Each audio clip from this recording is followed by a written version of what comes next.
Turing machine introduction. Turing మెషిన్ని Alan Turing 1936లో invent చేశారు. ఇప్పుడు మనం ట్యూరింగ్ మెషిన్ గురించి నేర్చుకుందాం. మనం ఆల్రెడీ నేర్చుకున్నాం కదా, ఫైనైట్ ఆటోమేటా, అలాగే పుష్ డౌన్ ఆటోమేటా. నెక్స్ట్ ఇప్పుడు మనం ట్యూరింగ్ మెషిన్ నేర్చుకుంటున్నాము. ఫైనైట్ ఆటోమేటా అనేది రెగ్యులర్ లాంగ్వేజ్ని యాక్సెప్ట్ చేస్తుంది. అలాగే పుష్ డౌన్ ఆటోమేటా పీడిఏ అనేది కాంటెక్స్ట్ ఫ్రీ లాంగ్వేజ్ని యాక్సెప్ట్ చేస్తుంది. సో ఇప్పుడు ఈ ట్యూరింగ్ మెషిన్ అనేది రికర్సివ్లీ ఎన్యూమరబుల్ లాంగ్వేజ్ని యాక్సెప్ట్ చేస్తుంది. అంటే Turing machine is more powerful than PDA and finite automata. ఈ ట్యూరింగ్ మెషిన్ అనేది పుష్ డౌన్ ఆటోమేటా కంటే ఫైనైట్ ఆటోమేటా కంటే మోర్ పవర్ఫుల్. మనం ఆల్రెడీ A⁴n B⁴n అని ఇలాంటి ఫార్మేట్లో ఉన్న లాంగ్వేజ్ని పీడిఏ యాక్సెప్ట్ చేస్తుందని మనం కొన్ని ప్రాబ్లమ్స్ చేసాం కదా.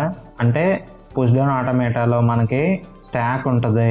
సో A,Bని మనం కంపేర్ చేసుకుంటాం. ఏని బిని కంపేర్ చేసుకుంటా మనం స్టాక్లో ప్లేస్ చేసుకుంటా, రిమూవ్ చేసుకుంటా, పుష్ చేసుకుంటా, పాప్ చేసుకుంటా, ఇలాంటి ఆపరేషన్స్ చేసుకుంటా మనం ఈ లాంగ్వేజ్ని యాక్సెప్ట్ చేస్తుందా లేదా చూసాం కదా. సో ఇప్పుడు A⁴n B⁴n C⁴n అనేది మనం ఒక మిషన్ యాక్సెప్ట్ చేయాలి అంటే ఆ మిషన్ అనేది పవర్ఫుల్గా ఉండాలి. So finite automata push down automata కంటే మనకి ట్యూరింగ్ మిషన్ అనేది మోర్ పవర్ఫుల్. కాబట్టి ఈ ట్యూరింగ్ మిషన్ అనేది ఇలాంటి ఫార్మేట్లో ఉన్న లాంగ్వేజెస్ని A⁴n B⁴n C⁴n ఉన్న లాంగ్వేజెస్ని యాక్సెప్ట్ చేస్తుంది.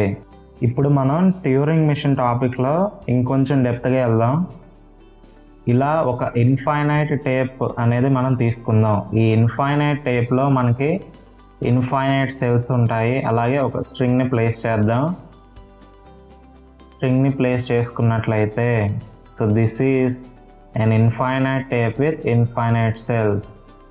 ఇక్కడ మనం ఒక హెడ్ని ప్లేస్ చేద్దాం.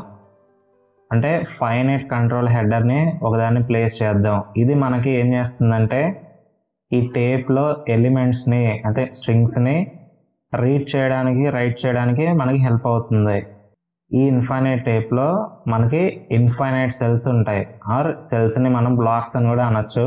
ఇక్కడ మన ట్యూరింగ్ మెషిన్ అనేది కొన్ని ఆపరేషన్స్ని పర్ఫామ్ చేస్తూ ఉంటుంది. ఈ టేప్లోనే ట్యూరింగ్ మెషిన్ అనేది కొన్ని ఆపరేషన్స్ని పర్ఫామ్ చేస్తూ ఉంటుంది. ఇక్కడ ప్రతి సెల్లో ఒక ఎలిమెంట్ అనేది ఉంటుంది. Each cell contains at least one element. ఏమీ లేకపోతే బ్లాంక్ ఎలిమెంట్ అనేది ఉంటుంది. సో ఇక్కడ మనకి ఈ హెడ్ ఉంది కదా, అంటే ఈ యారో కనపడుతుంది కదా, ఈ హెడ్ అనేది మనకి ఎలిమెంట్స్ని రీడ్ చేయడానికి లేదా రైట్ చేయడానికి మనకి హెల్ప్ అవుతుంది. అలాగే ఈ హెడ్ అనేది మనకి లెఫ్ట్ సైడ్ మూవ్ అవుతుంది, అలాగే రైట్ సైడ్ కూడా మూవ్ అవుతుంది. సో ఇక్కడ కొన్ని ఆపరేషన్స్ని పర్ఫామ్ చేస్తుంది అన్నాం కదా. ఆ ఆపరేషన్స్ ఏంటంటే ఆపరేషన్స్ బై హెడ్. హెడ్ చేసే ఆపరేషన్స్ ఏమేంటివి? ఎలిమెంట్స్ని రీడ్ చేస్తుంది అంటే స్కాన్ చేస్తుంది, అలాగే రైట్ చేస్తుంది లేదా అప్డేట్ చేస్తుంది, ఇంకొక ఎలిమెంట్తో అప్డేట్ చేస్తుంది. అలాగే హెడ్ అనేది లెఫ్ట్ సైడ్కి రైట్ సైడ్కి మూవ్ అవుతూ ఉంటుంది. ఈ టేప్లో మనం అబ్జర్వ్ చేసుకున్నట్లయితే క్యాపిటల్ B అనేది లెఫ్ట్ సైడ్ రైట్ సైడ్ ఉన్నాయి కదా. సో ఈ క్యాపిటల్ B అనేది బ్లాంక్ సింబల్. సో అన్ని ఆపరేషన్స్ ఈ టేప్ మీద ఆపరేట్ చేస్తాము. ఎలిమెంట్ని రీడ్ చేయడానికి, అలాగే అప్డేట్ చేయడానికి ఈ హెడ్ అనేది లెఫ్ట్ రైట్ మూవ్ అవుతా ఆపరేషన్స్ అనేవి చేస్తాయి. మనం రీడ్ చేసుకోవడం, అప్డేట్ చేసుకోవడం, మళ్ళీ రైట్ సైడ్ మూవ్ అవుతాం అట్లా. సో ఇప్పుడు ట్యూరింగ్ మెషిన్లో టపుల్స్ ఏ ఉన్నాయో నేర్చుకుందాం. Q, sigma, tau, capital B, Q0, capital F, అలాగే డెల్టా అంటే ట్రాన్సిషన్ ఫంక్షన్. సో మనకి ఇక్కడ 7 టపుల్స్ ఉన్నాయి. మనం ఆల్రెడీ నేర్చుకున్నాం కదా. క్యాపిటల్ Q అంటే ఏంటి? Set of finite states. అంటే మనకి మెషిన్లో Q1, Q2, Q3 అలా స్టేట్స్ ఉంటాయి కదా. సో అవన్నీ set of finite states. Next అలాగే సిగ్మా. సిగ్మా అంటే ఏంటి? మనకి ఇన్పుట్ ఆల్ఫాబెట్స్ ఉంటాయి కదా. సపోజ్ A, B, C అని లేదా 1, 2, 3 కానీ ఉంటాయి కదా. సో అవి మనకి ఇక్కడ inputs. That means sigma consist of finite set of input alphabet but not containing capital B, blank. Not containing B అంటే బ్లాంక్ సింబల్స్ అనేవి మనం ఇక్కడ కన్సిడర్ చేయము. కేవలం ఇన్పుట్ సింబల్స్ అంటే 0, 1, 2, 3 కానీ ABCD కానీ ఉంటాయి కదా, ఆ ఇన్పుట్స్ మాత్రమే మనం ఇక్కడ కన్సిడర్ చేస్తాము. Next tau finite set of tape symbols including B. ఇక్కడ మనకి అన్ని ఇన్పుట్ సింబల్స్ ని, బ్లాంక్ సింబల్స్ ని అన్నిటిని రిప్రజెంట్ చేస్తుంది. Capital B blank symbol. ఇక్కడ ఇది ఒక స్పెషల్ సింబల్.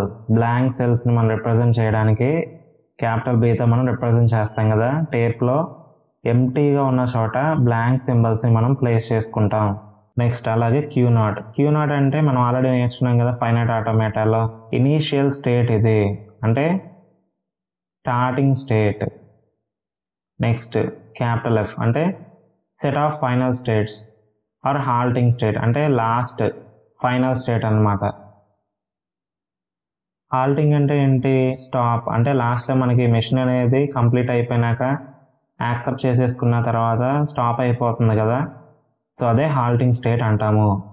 ఇక్కడ ఇంపార్టెంట్ టపుల్ ఒకటి ఉంది, అదేంటిది? Transition function delta. Transition function ఇక్కడ ఏముంటుందంటే capital Q into tau derives Q into tau into left or right. ఇక్కడ మనకి కొంచెం డిఫరెంట్గా ఉంటుంది ట్రాన్సిషన్ ఫంక్షన్ అనేది.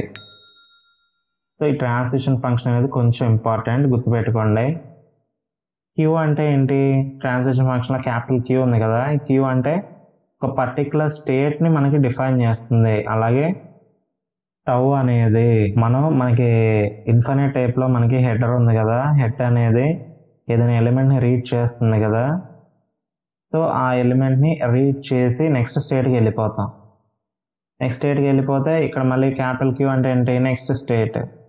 అలాగే లెఫ్ట్ రైట్ అనేది హెడ్ మూవ్ అవుతుంది కాబట్టి అది లెఫ్ట్ మూవ్ అయిందా రైట్ మూవ్ అయిందా మనం డిస్క్రైబ్ చేస్తాం ఇక్కడ మనం ఒక ఎగ్జాంపుల్ తీసుకుందాం ట్రాన్సిషన్ ఫంక్షన్కి. Transition function of Q0, A derives Q1, B, R. So ఇక్కడ మనకి స్టార్టింగ్లో Q0 ఉంది, అంటే ఒక పర్టికులర్ స్టేట్ నుంచి మూవ్ అవుతున్నాం కాబట్టి ఆ పర్టికులర్ స్టేట్ గురించి మనం రాసుకున్నాం Q0, అది ఒక పర్టికులర్ స్టేట్. నెక్స్ట్ అలాగే A అంటే Q0 నుంచి A అనే ఎలిమెంట్ని రీడ్ చేసుకుంటుంది. ఏని రీడ్ చేసుకుని నెక్స్ట్ స్టేట్కి వెళ్తుంది, డిరైవ్స్ Q1కి వెళ్తుంది. అలాగే ఏని రీడ్ చేసింది కదా, ఈ ఏని రీడ్ చేసిన చోట Bతో రీప్లేస్ చేసింది. Bతో రీప్లేస్ చేసి రైట్ సైడ్ మూవ్ అవుతుంది. అంటే మనకి ఇక్కడ సిగ్మా ఈక్వల్ A, B అంటే ఇన్పుట్స్ A, B ఉన్నాయి. ఆల్రెడీ మనం ఏని రీడ్ చేసేసాము. నెక్స్ట్ స్టేట్కి మూవ్ అయిన తర్వాత అంటే Q1కి వెళ్ళిన తర్వాత ఏ ప్లేస్లో Bని అప్డేట్ చేసుకుని రైట్ సైడ్ మూవ్ అవుతాం అనమాట. అలాగే రైట్ సైడ్ మూవ్ అవచ్చు, లెఫ్ట్ సైడ్ కూడా మూవ్ అవచ్చు. Q1, B, L left side అయినా మూవ్ అవచ్చు, రైట్ సైడ్ అయినా మూవ్ అవచ్చు. సో అకార్డింగ్ టు ప్రాబ్లం మనం మూవ్ అవుతూ ఉంటాం లెఫ్ట్ సైడ్ కానీ రైట్ సైడ్ కానీ. సో ఇది ట్రాన్సిషన్ ఫంక్షన్ అనమాట. సో ఈ ట్రాన్సిషన్ ఫంక్షన్ బేస్ చేసుకుని మనం ఒక చిన్న ట్యూరింగ్ మిషన్ని డిజైన్ చేద్దాం. Q0 నుంచి స్టార్ట్ అయ్యి Q1కి వెళ్తుంది. Q0 నుంచి స్టార్ట్ అయ్యి Q1కి ట్రాన్సిషన్ అవుతుంది. అంటే టేప్లో మనకి A అనే ఎలిమెంట్ ఉంది, A అనే ఎలిమెంట్ దగ్గర హెడ్ ఉంది. సో Q0 నుంచి Q1 స్టేట్కి వెళ్తుంది కాబట్టి హెడ్ ఏం చేసింది? నెక్స్ట్ A నుంచి Bకి మూవ్ అయింది, అంటే రైట్ సైడ్ మూవ్ అయింది. అక్కడ ఏ ప్లేస్లో మనకి Bని అప్డేట్ చేసింది, B అనే ఎలిమెంట్ని అప్డేట్ చేసింది. సో అదే మనం ఇక్కడ ట్రాన్సిషన్ ఫంక్షన్లో రాసుకున్నాం.